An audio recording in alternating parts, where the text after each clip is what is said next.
സനോജ് പുഞ്ചിരിമട്ടത്ത് നിന്ന് നമ്മളോടൊപ്പം ചേരുകയാണ്. ഈ ഉരുൾപൊട്ടലിന്റെ പ്രഭവ കേന്ദ്രമായ ഇടം കൂടിയാണ് ഈ പുഞ്ചിരിമട്ടം എന്ന് പറയുന്നത്. സനോജ്, പുഞ്ചിരിമട്ടം ഇതിന്റെ ഏറ്റവും മുകൾ ഭാഗത്തുള്ള ഇടമാണ്.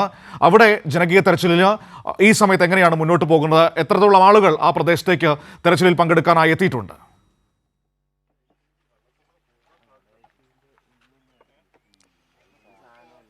മനു, ഇവിടെ തെരച്ചിൽ വ്യാപകമായി നടക്കുന്നുണ്ട്. ഇതിനിടയ്ക്കാണ് ഈ വീടും സ്ഥലവും സർവ്വതും നഷ്ടപ്പെട്ട നിരവധി ആളുകൾ ഇവിടേക്ക് മടങ്ങിയെത്തുന്നത്. ഇപ്പോൾ ഒരു വാഹനം നമുക്ക് ദൃശ്യങ്ങളിൽ കാണാൻ കഴിയും.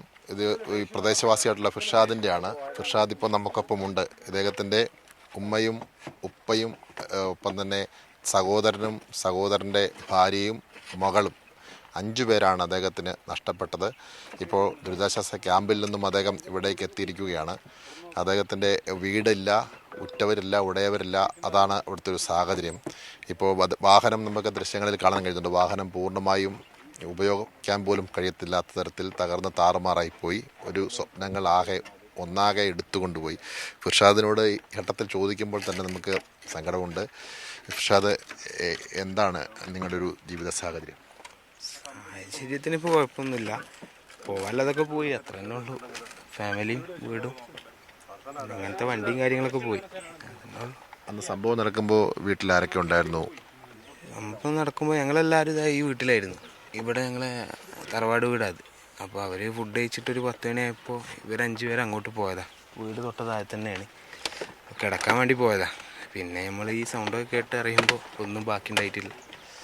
ഫിർഷാദ് ആ വീട്ടിൽ ഉണ്ടായിരുന്നില്ല. ഫിർഷാദ് വേറെ അന്ന് ഇവിടെ ഉറങ്ങിപ്പോയതുകൊണ്ട് അങ്ങോട്ട് പോയില്ല. ഇവിടെ നിന്ന് അന്ന് രാത്രി മഴ കുറവായിരുന്നു, അതുകൊണ്ടാണോ മഴ കുറവായിരുന്നു, അതുകൊണ്ടാണ് പോയത്. മഴയെല്ലാം ഞങ്ങൾ ഇങ്ങോട്ട് വന്ന് നിൽക്കൽ തന്നെയായിരുന്നു. അന്ന് പിന്നെ മഴ എപ്പോഴും ഇല്ല മാതിരി മഴ ഉണ്ടായിട്ടില്ല, സാധാരണ മഴ ഉണ്ടായിട്ടുള്ളൂ. അപ്പോൾ അവരങ്ങോട്ട് പോയതാ, കിടക്കാൻ വേണ്ടി പോയത്. ഉമ്മയും ഏട്ടനും ഏട്ടൻ്റെ വൈഫും ഒരു കുട്ടിയുണ്ട്.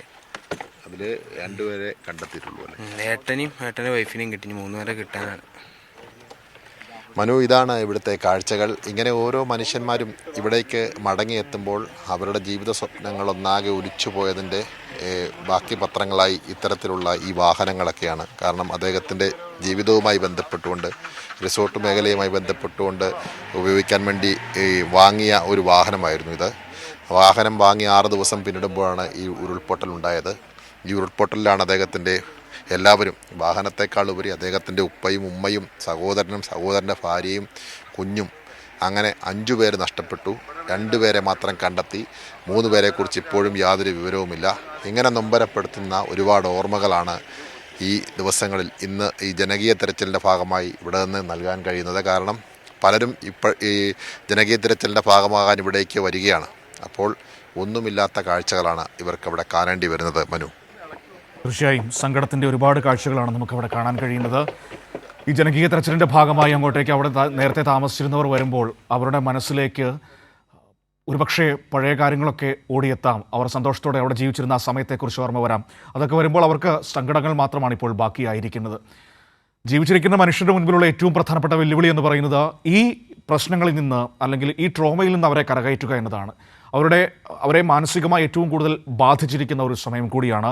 ഏറ്റവും ആത്മവിശ്വാസത്തോടെ അവരെ മുന്നോട്ട് നയിക്കുക, അവരോട് ചേർന്ന് നിൽക്കുക, അവരെ കൈപിടിച്ച് കൊണ്ടു നടക്കുക എന്നത് മാത്രമാണ് നമുക്ക് ഈ ഘട്ടത്തിൽ ചെയ്യാൻ കഴിയുക.